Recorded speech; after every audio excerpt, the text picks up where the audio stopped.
The cadaver dog abruptly halted at the foot of the ravine, unwilling to proceed.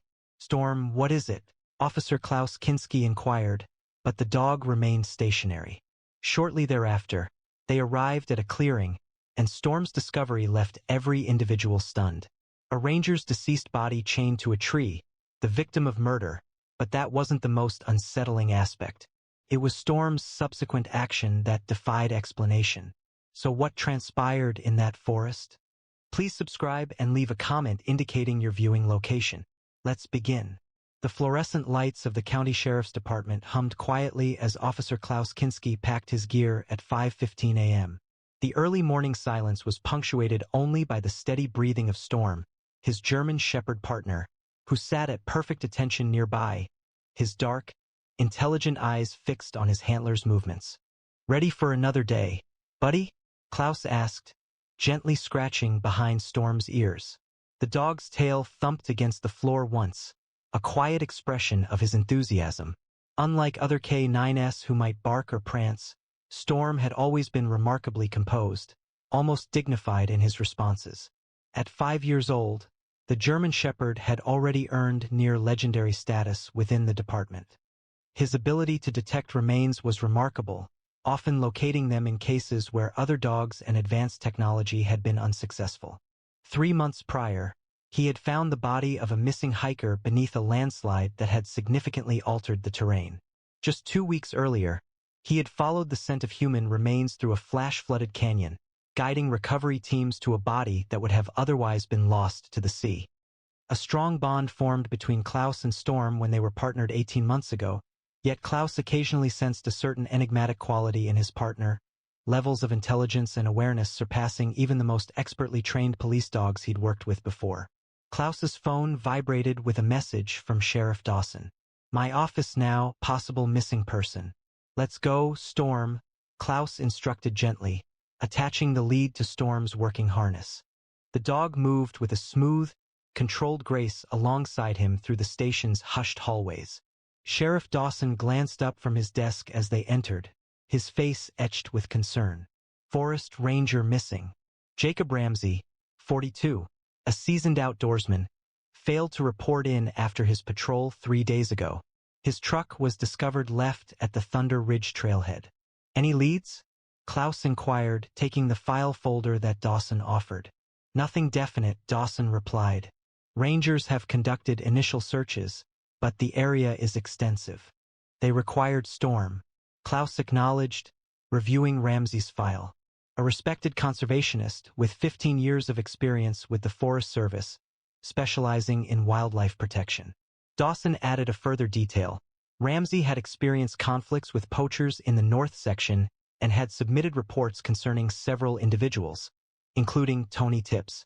He was a dangerous person with a criminal record. Klaus observed Storm, who appeared calm, but seemed subtly more vigilant upon hearing about the missing ranger.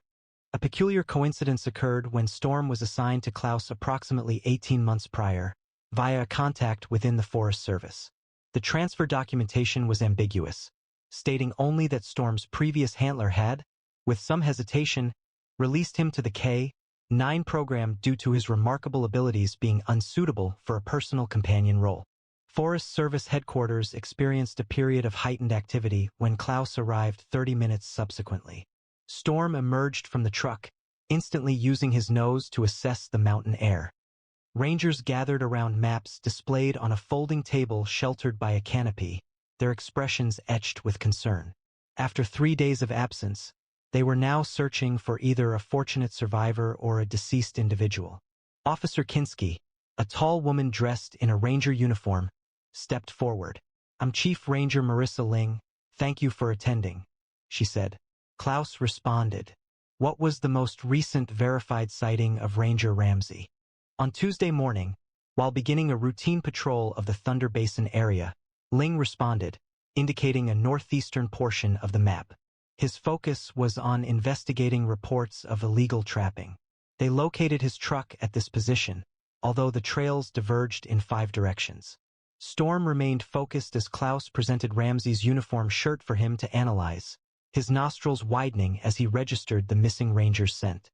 Klaus was struck by Storm's immediate intensity, not only in his professional focus, but also by a deeper, almost personal determination. He seems particularly driven today, Ling noted.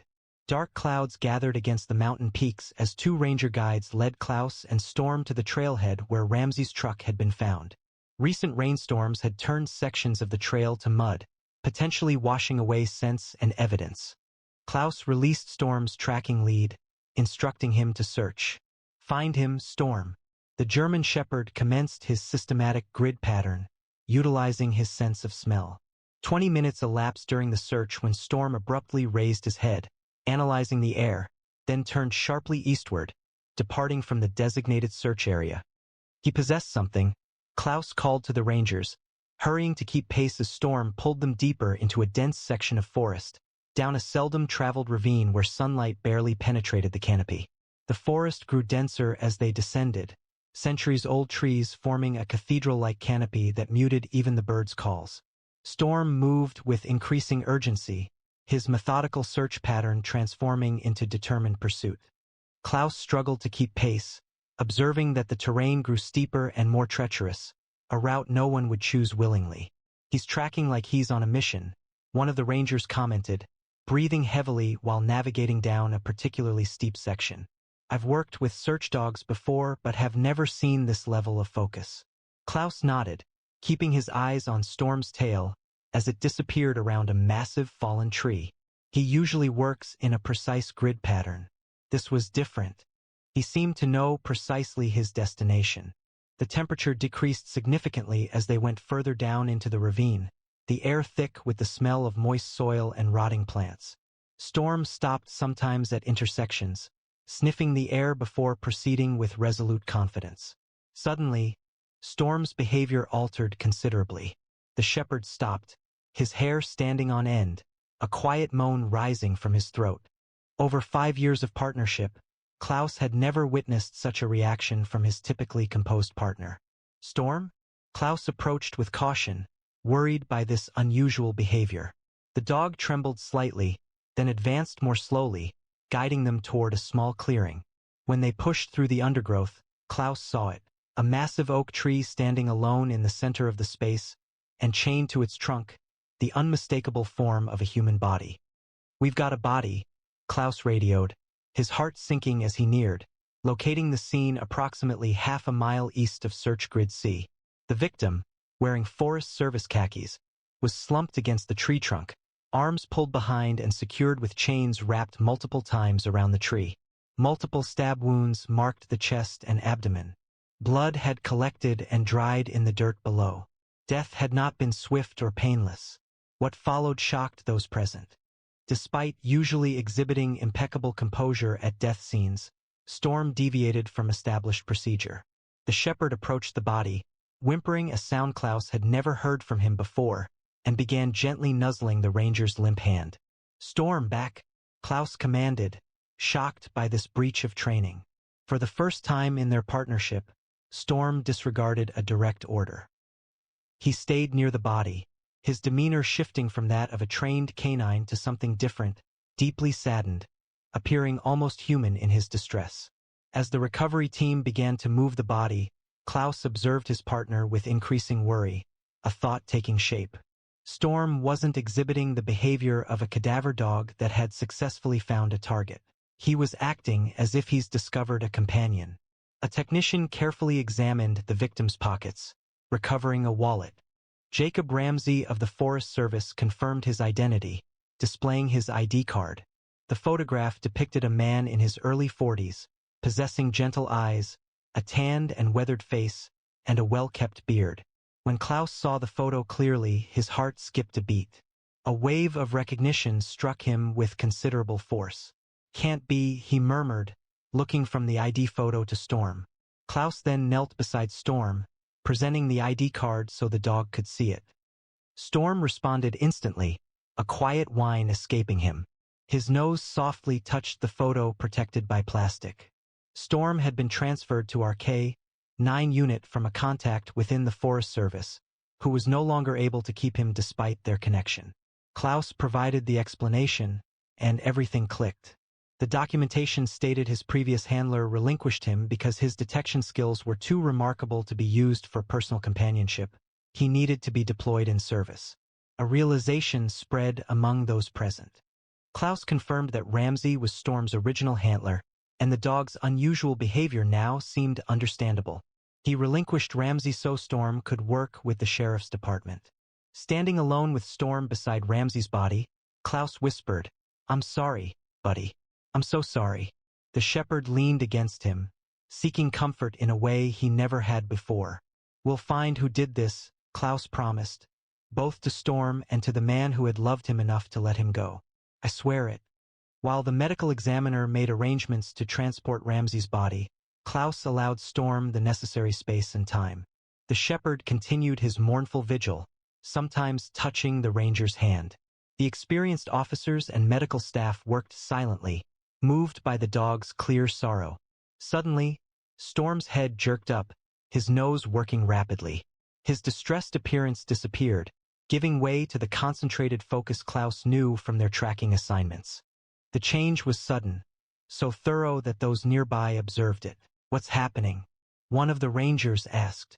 "He's found something," Klaus responded, observing as Storm circled the tree where Ramsey had been chained.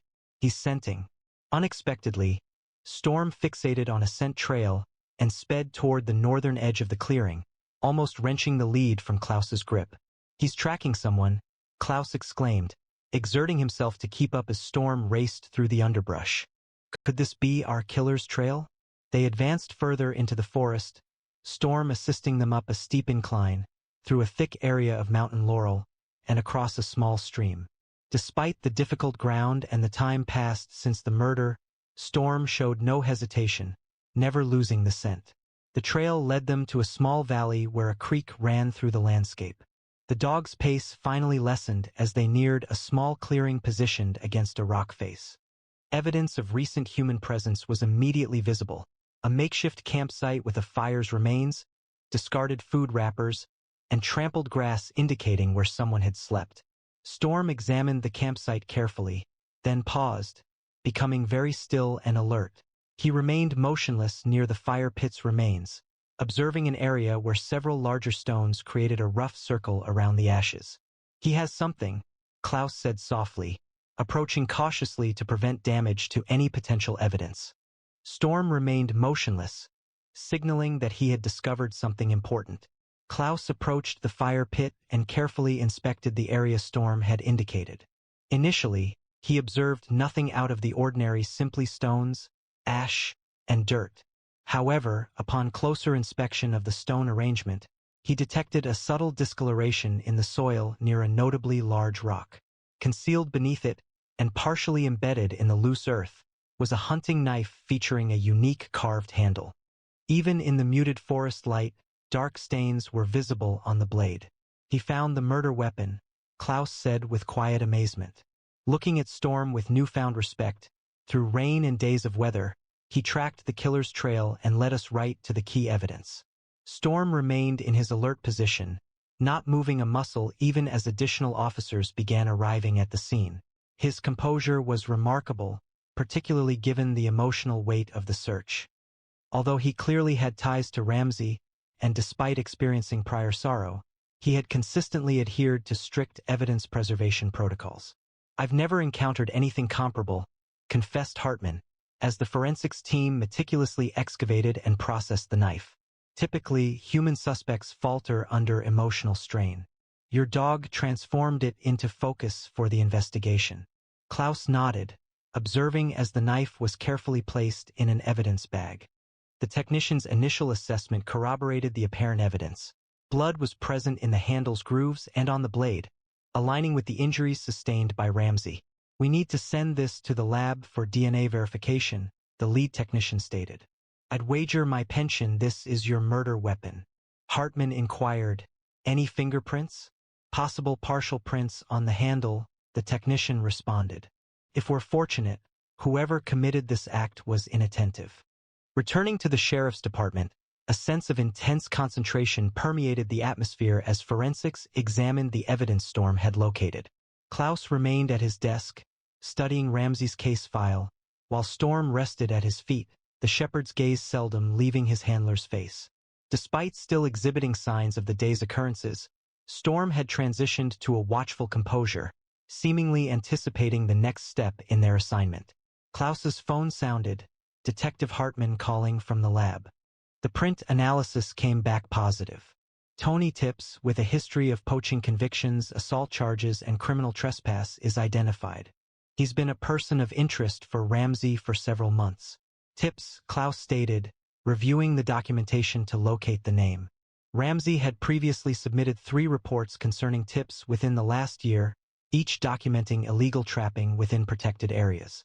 That establishes our probable cause, Hartman affirmed. Revenge.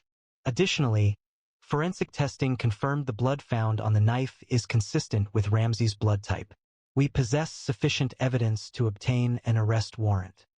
Surveillance images of Tony Tips depicted a man in his mid-30s, characterized by a shaggy beard, intense eyes, and a weathered complexion indicative of a difficult life. Security footage indicated his truck was traveling towards Thunder Basin on the morning Ramsey disappeared, and then departing that night. This timeline aligned precisely with the murder. As twilight cast the mountains in amber light, the tactical team established positions around Tips's secluded cabin. Klaus and Storm waited concealed behind a group of pine trees. 50 yards from the back door, the shepherd's body language displayed controlled tension, remaining perfectly still except for his eyes following the movements of the officers surrounding the property. The SWAT team moved with practiced efficiency, converging on the cabin from multiple angles. Sheriff's Department, search warrant, echoed across the clearing as they breached the front door. Almost immediately, a crash sounded from the rear of the cabin, followed by a shout over the radio. A suspect was fleeing out the back window, east side. Prior to the commander being able to issue new orders, a figure burst through the back door. Tony Tips, holding a backpack, and running directly toward the dense forest behind his property. Klaus made a split-second decision, unclipping Storm's lead and giving the command they trained for countless times. Storm, apprehend. The shepherd launched forward like a missile, covering the ground between them and the fleeing suspect with breathtaking speed. Tips heard the approaching dog and glanced back, his face showing terror as he saw 80 pounds of focused German shepherd closing the distance. Stop! Police! Klaus shouted, running behind Storm with his weapon drawn. Tips ignored the command, increasing his efforts to reach the tree line, but he was unable to escape. Storm closed the final distance with a powerful leap, striking Tips between the shoulder blades and sending him crashing face first into the dirt. Tony Tips, you're under arrest for the murder of Forest Ranger Jacob Ramsey, Klaus announced formally, reciting the Miranda rights as Tips was helped to his feet. I didn't kill nobody, Tips retorted, though his eyes moved around anxiously. Don't know what you're talking about. However, his demeanor shifted when he saw Storm, a brief moment of recognition followed by evident apprehension. That's Ramsey's dog, he mumbled almost to himself. What the hell? The interrogation room at the sheriff's department was intentionally plain. It featured bare walls, a metal table fixed to the floor, and uncomfortable chairs. Tips sat hunched on one side, his hands cuffed, as Detective Hartman presented the evidence against him. Klaus cautiously guided Storm to the department's dedicated K-9 area, a protected room with soft bedding, water, and recognizable toys. Stay, Storm, I will return shortly, he said, engaging the door's safety latch. During the observation, Klaus witnessed Hartman's confrontation with Tips. Hartman presented the evidence. The knife discovered at the campsite bearing Tips' fingerprints and blood matching Ramsey's type, alongside camera footage of his truck near the scene. It wasn't supposed to go like that, Tips eventually confessed, leaning forward. I just wanted to scare him, teach him a lesson about messing with my traps. While Tips recounted the altercation, describing how he'd surprised Ramsey on the trail and how the situation escalated, a disturbance arose from within the building. A K-9 unit was reported loose over the radio, having escaped from the secure area. Storm appeared around the corner, moving purposefully and disregarding the officers trying to contain him. In a departure from their usual dynamic, Storm bypassed Klaus entirely, his attention solely fixed on the interrogation room door. The shepherd slammed against the door, managing to force it open despite its solid build. Tips and Hartman looked up, startled, as 80 pounds of intense energy flooded the room. The subsequent events appeared to play out in slow motion. Storm swiftly moved across the area with alarming accuracy, overturning the table completely, his objective clear. Tips scarcely had time to lift his hands before the shepherd connected with his face, sending both of them tumbling to the floor. "Get him off! Get him off!" Tips yelled as Storm's jaws latched onto his cheek and forehead, the attack appearing targeted and deliberate. Klaus and Hartman both reacted instantly, seizing Storm and attempting to pull him away. "Storm, release! Release now!" Klaus ordered, using all the authority in his voice. For several tense seconds, Storm held on, then finally obeyed Klaus's repeated commands, loosening his grip and stepping back, his muzzle smeared with blood. "He tried to attack me." Screams echoed through the pain. "That dog, Storm, tried to attack me." Storm was immediately placed in mandatory isolation while Tips received medical treatment for his injuries. The reality of their situation was serious. Police K9s who attacked without command faced a standardized response, often euthanasia, regardless of circumstances. "Tips is getting 20 stitches, Sheriff Dawson informed Klaus grimly. "He's already threatening legal action, demanding Storm be put down immediately." "He broke the case," Klaus stated, desperation evident in his voice. "Found the body, tracked the evidence, located the murder weapon, and then attacked a handcuffed suspect in custody." Dawson concluded firmly.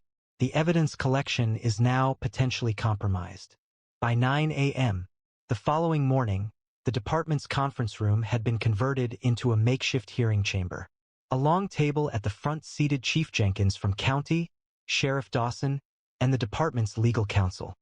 Various officers, Forest Service personnel, and administrative staff were seated in rows to observe the proceedings. Storm was brought in by a neutral handler, adhering to department protocol for K9s under review, and secured to a fixed point at the room's side. Despite the circumstances, he remained perfectly composed, exhibiting a professional demeanor, a sharp contrast to yesterday's violence. As Klaus entered, Storm's focus instantly shifted to him, yet he held the precise stance he had been instructed to maintain. "This disciplinary hearing is now in session," Chief Jenkins declared, his voice reflecting 30 years of experience in law enforcement. "We are here to examine the incident involving K9 Officer Storm and decide on suitable measures in line with department procedures." Klaus had spent a sleepless night preparing his statement, collecting Storm service records, and contacting K9 training specialists who could potentially assist their case. He had known Storm for only 18 months of the dog's 5-year career, but during that time, they had become inseparable partners whose combined skills had resolved dozens of cases. Detective Hartman detailed the events in the interrogation room, and then the department veterinarian reported having examined Storm and finding no physical distress or illness that could account for the behavior. While other officers testified to Storm's excellent history, a department officer entered and presented Sheriff Dawson with a document. "Chief Jenkins," Dawson announced, "we've just received pertinent information. Tony Tips has provided a full confession regarding the murder of Jacob Ramsey." This morning, Dawson informed the surprised board that Tips requested to speak with detectives without his attorney. He relinquished his rights and provided a detailed confession, including evidence of premeditation. Tips stated that seeing Storm prompted his confession. Jenkins, reviewing the statement, commented that dog knew. "Somehow it knew exactly what I did to Ramsey." Following almost an hour of testimonies, which included an unexpected video statement from Storm's original trainer, the board adjourned to deliberate. 20 minutes passed before they reconvened with their decision. After examining the evidence and the circumstances, Jenkins stated, "This board has decided that although K9 Officer Storm's actions broke procedure, the unique qualities of this case require leniency. Storm will be placed on probationary status for 3 months, during which he will undergo intensive retraining. Officer Kinski will also complete advanced handler certification focused on emotional management in working K9s." Relief flooded through Klaus as the verdict was announced. Following the probationary period, Storm would be reevaluated for return to full duty. The board acknowledged both the severity of the protocol violation and the extraordinary circumstances surrounding it. Jenkins stated that the decision recognized the seriousness of the protocol violation and the unusual circumstances involved. The board also acknowledged Storm's outstanding service record and the specific situation arising from his relationship with the victim. As the crowd started to leave, Ranger Chief Ling spoke to Klaus. "Jacob would be proud," she said softly. He relinquished Storm because he was convinced the dog's capabilities could save lives and deliver justice to victims. Today confirmed his belief. "I wish I'd known him," Klaus said, observing the neutral handler readying Storm for his return. Storm embodies his training and his impact in all that he does. Link expressed sadness as Jacob transferred Storm to the K9 program. He described it as relinquishing a part of himself, yet acknowledged that certain partnerships hold such significance they must be shared for a wider benefit. As the hearing ended, Klaus detached Storm from the anchor, allowing him to stand openly beside him again. The shepherd's demeanor remained impeccable, but a nuance in his stance hinted at comprehension, possibly even contentment, with the result. "Ready to return, partner?" Klaus inquired gently. Storm raised his gaze, his knowing eyes conveying a message deeper than simple words, more than just loyalty or relief, but a profound connection forged by their shared experience. Justice had been achieved for both Jacob Ramsey and Storm. Tony Tips had confessed and would face the consequences of his actions. Klaus, meanwhile, had gained a deeper appreciation for the remarkable bond between handlers and their K9 partners, a connection that sometimes transcended human understanding, bridging not just species, but time and loss as well. Have you ever witnessed an animal demonstrate extraordinary loyalty to someone from their past? The enduring relationship between Storm and his previous handler serves as a powerful illustration of how animal bonds can persist despite separation, revealing an emotional complexity often undervalued.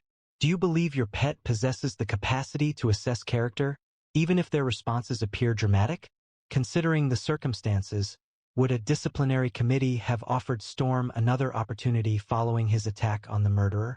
The distinction between instinct and justice can be unclear when we examine the impressive capabilities of these highly trained K9 officers. If Storm's story resonated with you, please like the video and subscribe to our channel for more extraordinary K9 tales. Tap the notification bell to ensure you don't miss our new uploads.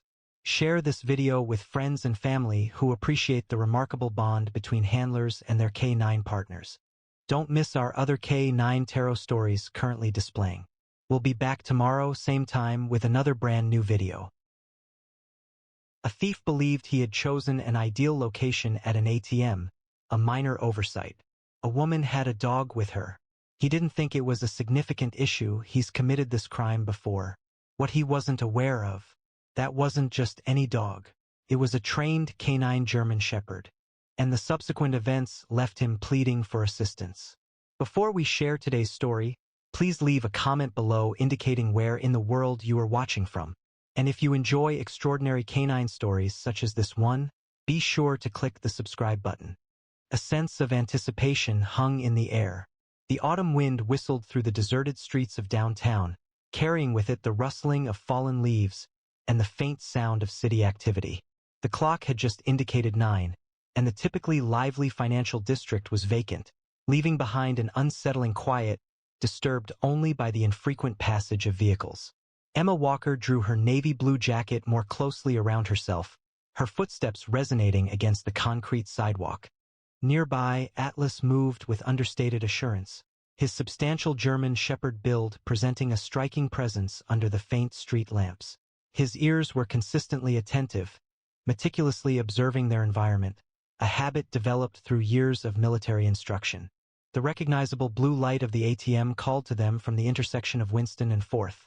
Emma hadn't intended to make a withdrawal so late, but her morning meeting with new clients required her to have cash available. Atlas remained patiently as she neared the machine, his amber eyes mirroring the fluorescent light from the bank's exterior. "Just a quick stop, boy," Emma said softly, retrieving her card from her wallet. The night felt different, somehow quieter than usual. Even the distant traffic seemed softened, as if the city itself was holding its breath. Atlas's ears moved at every small sound. the rustle of paper caught in a fence, the screech of a cat somewhere in the distance. Emma paused, her finger hovering over the keypad. The soft thud of footsteps seemed closer now, more deliberate. Atlas's posture shifted slightly, his muscles tensing beneath his thick fur. She felt it too, that creeping sensation of being watched, of eyes boring into her back from somewhere in the shadows. The ATM screen glowed steadily, waiting for her pin. The wind picked up again, carrying with it the metallic tang of approaching rain. Emma's fingers moved rapidly across the keypad, attempting to disregard the feeling of her heart pounding in her chest. Atlas stayed motionless, but his focus shifted to something behind them, his ears alert, his body tense like a coiled spring. The machine started, beginning to process her transaction. Emma hoped it would proceed more quickly, keenly aware of how vulnerable they were. The street lamp above them flickered once, momentarily extinguishing before sputtering back to illumination. During that instant of darkness, she detected it distinctly, another footstep drawing nearer, and the subtle rasp of metal against cloth. Atlas emitted a low vibration so muted it was barely noticeable. It wasn't his customary warning bark, nor even a growl. This was unlike anything she's heard from him. A sound Emma had only experienced him produce once previously, during their previous training session together. A distinct noise escaped him, a sign he perceived genuine peril. The ATM emitted a beep, releasing her money with precise mechanical action. Emma's hands shook a little as she took the bills, her breath appearing in the chilly night air. She felt Atlas's apprehension emanating from beside her, his training clashing with his innate desire to move, to act, to safeguard. It was then that she detected it, the distinctive sound of a blade being drawn, followed by the thud of heavy footsteps on concrete. Atlas's muscles tensed, poised to act, but before either of them could respond, a harsh voice pierced the night air, hinting at impending violence. "Don't move. Don't even think about it." The voice emerged from the shadows, carrying the confident power of someone experienced in such situations. It lacked the shaky nervousness of a novice. This carried the distinct feel of a seasoned encounter. Emma felt a chill as she became aware of someone behind her. Dangerously close. Unacceptably close. "Give me the money. Now." The money in Emma's grasp suddenly felt heavy. Her past military training resurfaced. Evaluate the circumstances, recognize potential dangers, determine possible courses of action. But each potential solution that crossed her thoughts vanished swiftly. Escape. He was too near. Confront him. The danger was too great. Atlas hadn't moved a muscle beside her, but she perceived the shift in his posture. His body had become tense, with each muscle coiled, ready to act. His eyes, those keen amber orbs, were focused on something behind her, analyzing and evaluating, just as he'd been trained to do in Afghanistan. "I said now."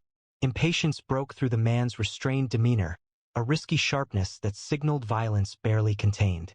Emma turned, her movements slow and precise, mirroring the techniques she's instructed numerous handlers to use in dangerous situations. The man's stature was immediately apparent. He was significantly taller than her, and his dark clothing seemed chosen to disappear into the shadows. However, her attention was drawn to the knife. It was a tactical blade, military grade, with a serrated edge that reflected the ATM's blue light with a threatening gleam. He held it with the easy assurance of someone who knew how to use it well. Atlas emitted a low rumble. It wasn't the typical warning bark of a family pet, but the deliberate threat assessment of a military canine.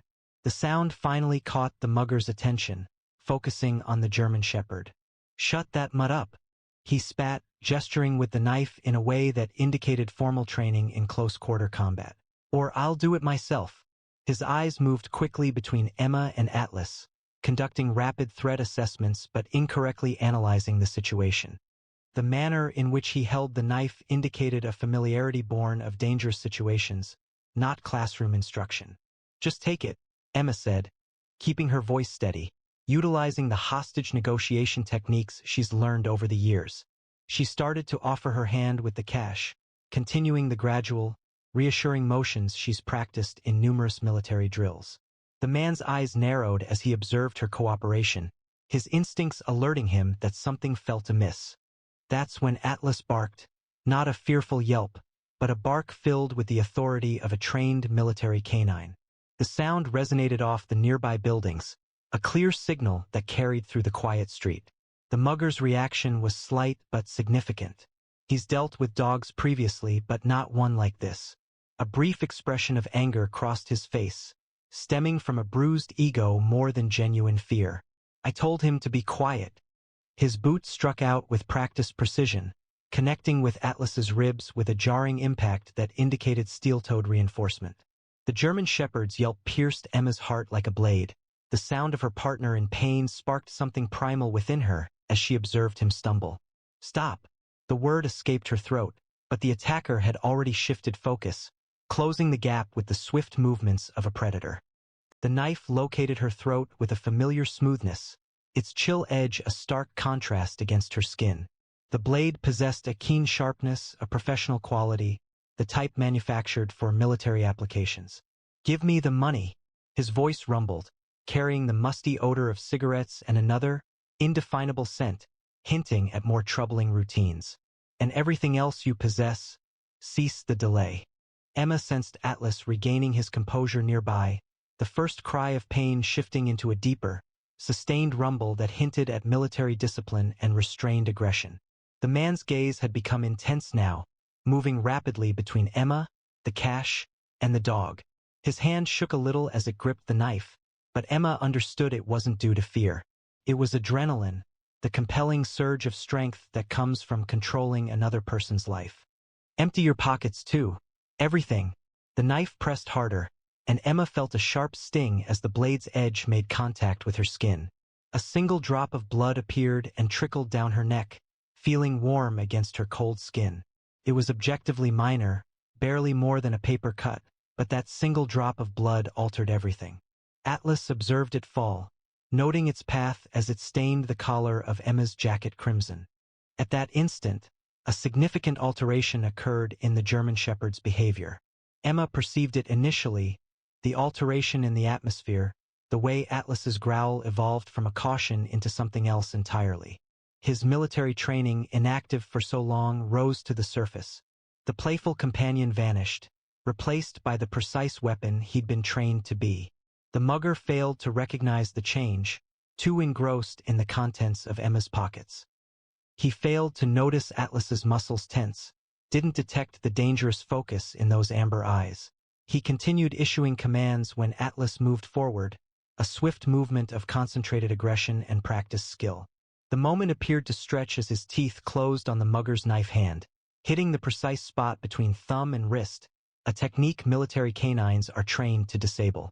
The force of the impact propelled both individuals rearward, Atlas's motion designed to destabilize the assailant while preserving his own equilibrium.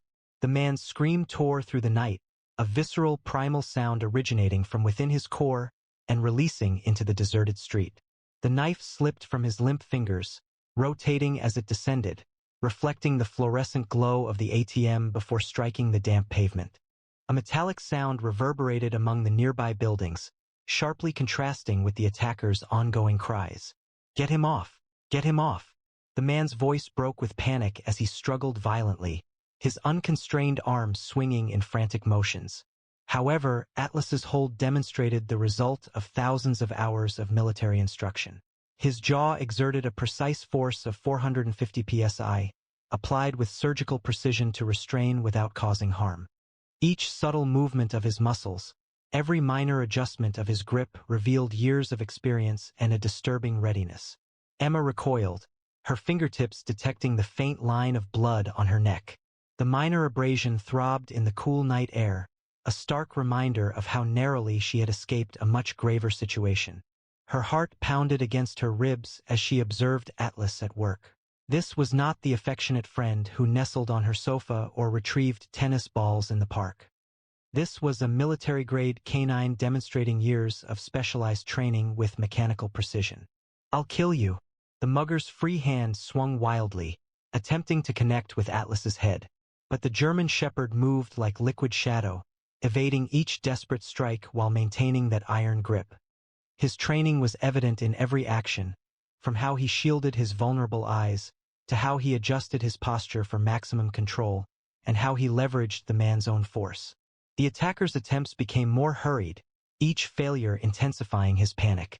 Initially sparse, the rain began to fall, quickly becoming a consistent beat. The ATM's blue light illuminated each raindrop, forming a dreamlike scene around the conflict. Water began to darken the pavement, causing the mugger's boots to slip and scrape as he struggled for leverage.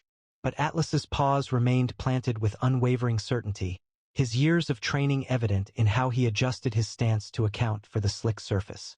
Let go. Another wild swing whistled through the rain, missing Atlas by inches. The man's face contorted into a mask of pain and fury, his threats dissolving into incoherent sounds of rage and fear. His free hand moved toward his pocket, but Atlas had been trained to identify such actions. The German shepherd subtly altered his hold, adding a precisely measured increase in pressure that produced another howl echoing through the night. Emma's hands shook as she retrieved her phone, raindrops hitting the display. The mugger's eyes grew wider at her action, desperation now evident instead of his previous confidence. "Don't you dare," he growled, trying to move toward her. Atlas's grip remained unyielding, his muscles flexing beneath his increasingly wet fur as he maintained perfect control. Even through the rain, Emma could see the intense focus in his amber eyes, the look of a professional executing his mission with unwavering dedication. Sirens began to wail in the distance, their sound cutting through the steady drumming of the rain. The mugger's struggles intensified, panic now evident in every movement. He struggled to regain his balance, trying to stand. However, Atlas effortlessly blocked the attempt. The German shepherd utilized the man's own force against him, a maneuver perfected through extensive military training. They were returned to the damp pavement, the mugger prone on the ground, Atlas holding him firmly while subtly shifting his position to adapt to the altered situation. "He's going to tear my hand off," the man exclaimed, his earlier aggression vanished, now expressing palpable fear. Emma observed the deliberate composure in Atlas's stance. It wasn't the uncontrolled aggression of an angered animal. Instead, it was the careful regulation of a professionally trained military canine. Each action was intentional, each modification of force accurately assessed. Atlas possessed the capability to inflict significant injury if he selected to, but that wasn't within his training. Regulation, not injury, was consistently the goal. The rain intensified now, adhering Atlas's fur to his robust physique. Streams of water trickled down the mugger's face, mingling with sweat and the tears that had started to fall. His efforts were diminishing, the fight leaving him as the truth became clear.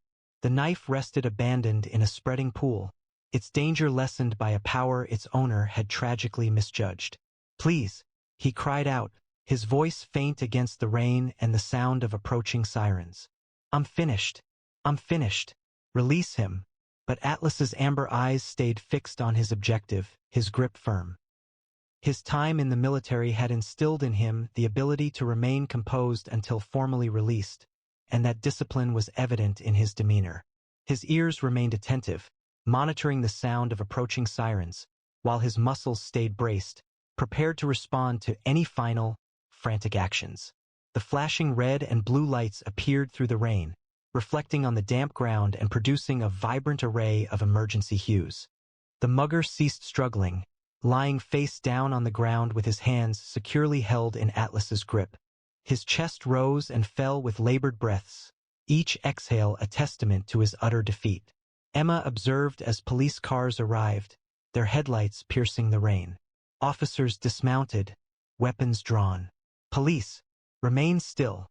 The order sliced through the rain, distinct and forceful. 3 officers appeared through the rain, their tactical flashlights illuminating the area with bright white light. Emma raised her hands slowly, intentionally showing her empty palms. The movement caused a slight pain from the small cut on her neck, a reminder of how narrowly things had unfolded. "He's the one," she stated, her voice calm despite her rapid heartbeat. She indicated the subdued mugger with a careful motion. "My dog. He's trained."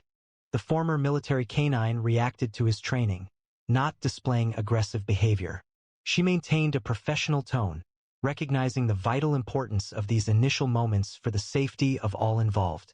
The officers advanced with tactical precision, their movements deliberate and synchronized. Their flashlight beams pierced the rain-filled air, revealing a scene that spoke volumes. A combat knife rested in a spreading puddle, its edge still reflecting the light, as the mugger lay secured on the damp pavement. Atlas, demonstrating remarkable composure, held him with practiced accuracy while rain flowed down his strong physique. He showed no reaction to the arriving officers, nor did he increase his hold. His military background was evident in his posture. "Ma'am, is this your dog?" As one officer moved closer to Emma, his colleagues continued to monitor the area, their hands positioned near their weapons but not deployed. His nameplate reflected the light, identifying him as Martinez, and his actions indicated extensive experience. Emma observed his approach from a strategic angle, mindful of her personal space and Atlas's possible response area. She subtly touched the faint mark on her neck, a reminder of where the knife had caused a cut. The rain had washed away the blood, but the memory remained vivid. Yes, this is Atlas. His background included service in a K-9 unit with 3 tours in Afghanistan, where he specialized in suspect apprehension and handler protection. Officer Martinez observed Atlas with the experienced gaze of someone accustomed to working dogs. The German Shepherd's grip was precise, maintaining control without inflicting undue harm, his body aligned to impede any attempts at escape from the suspect. "I see that," Martinez stated, a genuine note of admiration in his voice. "That's not civilian training we're looking at. Never really leaves them, does it? That military precision." He keyed his radio, his voice calm and professional. "Dispatch, be advised, we've got a military K-9 on scene. Situation is contained. Subject is secured by the K-9. No additional units needed." Code 3. The mugger, his face pressed against the wet pavement, had abandoned all pretense of resistance. His voice emerged as a pleading whisper, a stark contrast to his previous threats. "Please just get this beast off me. I can't feel my hand anymore. Please." Martinez replied calmly, almost clinically. "You can feel it just fine. That's a military-trained bite hold. If you couldn't feel your hand, that would mean he wanted to cause actual damage. Trust me, if he wanted to hurt you, you'd be in an ambulance right now, not talking." He turned to Emma, maintaining a professional demeanor. "Ma'am, when you are prepared, you may give him the release command. We currently have sufficient officers present." Emma approached, her voice possessing the authority that Atlas was trained to acknowledge, even as her hands still shook. "Atlas, release." The instruction was barely finished when Atlas reacted, showcasing his excellent training. He released his grasp immediately, retreating precisely 2 steps. The established procedure for preserving tactical superiority while establishing a secure perimeter.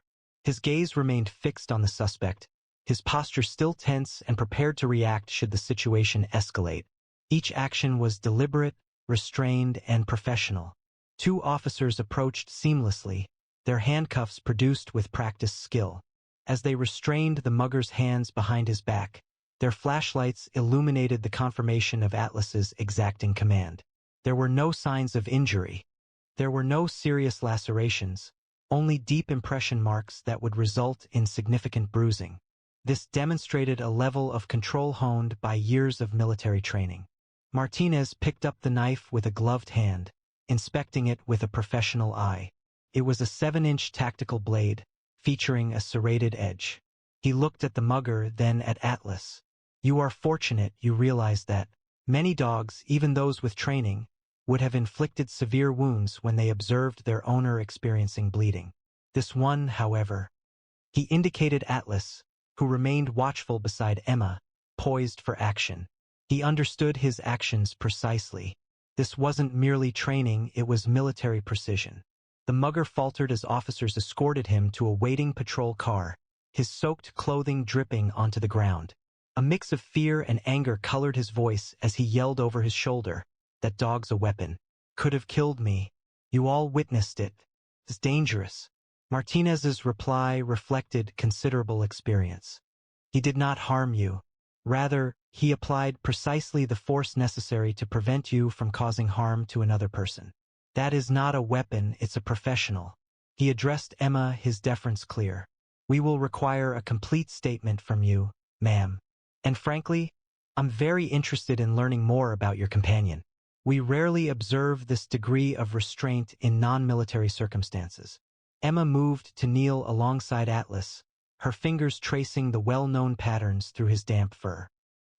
His muscles remained taut, prepared for action, yet his eyes began to relax at her touch. The shift was captivating to observe. The sharp military focus slowly receded, akin to a meticulously sharpened blade being carefully returned to its sheath. 3 tours in Afghanistan, she mentioned, unable to suppress the pride in her tone despite the remaining adrenaline. He was trained in suspect apprehension and handler protection. I collaborated with him during his final year of service. Her fingers located the area behind his ears that he enjoyed, and Atlas shifted closer to her touch, even as his gaze followed the officers guiding his target toward the patrol car. The hearing impairment resulting from an IED explosion necessitated early retirement. However, as you can observe, the training remains ingrained. Martinez acknowledged this, a sincere look of gratitude on his face. That clarifies the degree of control we just observed. Even well-trained civilian dogs would likely have reacted aggressively after witnessing their owner threatened. He indicated the area where evidence markers were being positioned around the knife and blood droplets. This demonstrated a textbook military apprehension technique: minimum force, maximum control, the kind of precision achieved through thousands of hours of specialized training. He retrieved his notebook, its pages dampened by the rain. Would you be willing to provide us with your complete statement? This incident serves as an excellent illustration of appropriate force employed in civilian defense, a scenario that could be valuable for training exercises.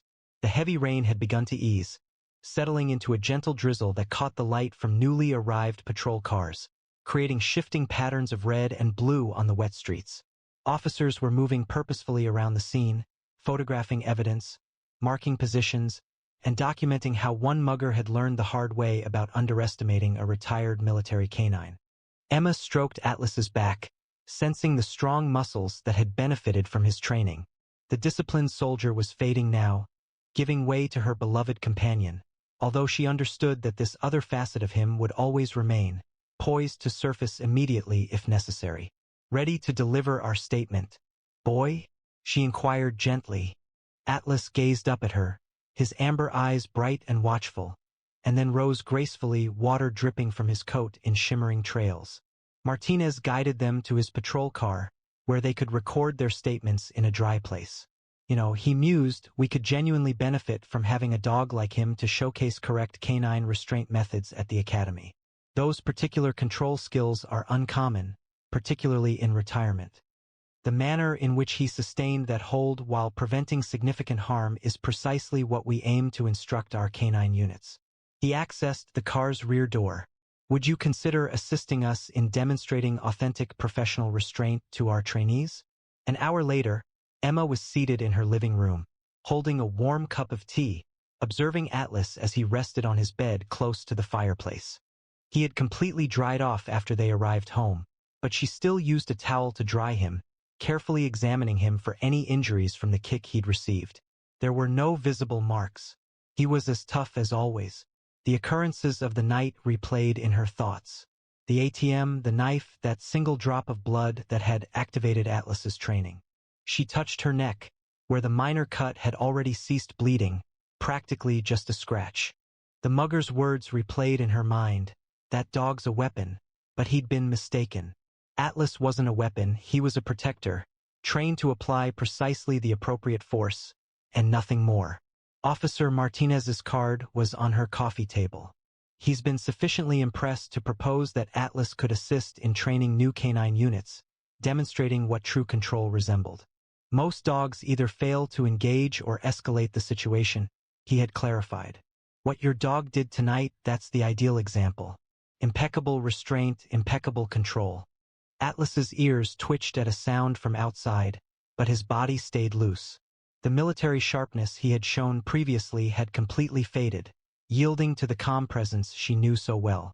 Still, Emma recognized more deeply than ever that both aspects of him were genuinely present, equally significant. The training hadn't made him perilous, it had made him dependable. Her phone vibrated with a text from her sister. Just saw the police report. Are you okay? Emma smiled, quickly typing back, we're fine, Atlas handled it. She anticipated a wave of questions tomorrow, but for now, she simply wanted to sit with her guardian, her friend. Come here, boy, she called softly. Atlas rose immediately, padding over to settle beside her chair. She ran her fingers through his fur, still slightly damp from the rain. You're still the same good boy you've always been, she murmured, just with some extra skills we hope we never need.